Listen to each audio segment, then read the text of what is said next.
Hi friends, భోజనం చేశారండి? ఇక మేమైతే భోజనం చేస్తున్నామండి. ఇప్పుడు ఇక పిల్లలకి పెట్టేసినాను. నేనైతే ఇప్పుడు తింటున్నానండి. ఇప్పుడైతే అయిన పని అయితే మరి మీదైతే తినడం అయితే అయిపోయిందండి.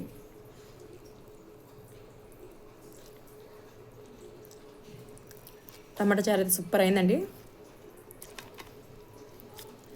చిప్స్ అండి, అచ్చం టేస్ట్ అయితే మనం గీకి వేసుకున్న చిప్స్ లెక్కనే ఉంటాయి.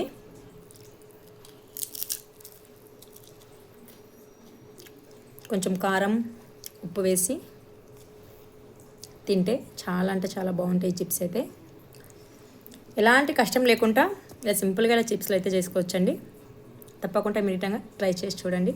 ఎలా వచ్చినాయో కమెంట్ బాక్స్లో తెలియజేయండి. Bye friends. వీడియో నచ్చితే చిన్న లైక్ చేయండి.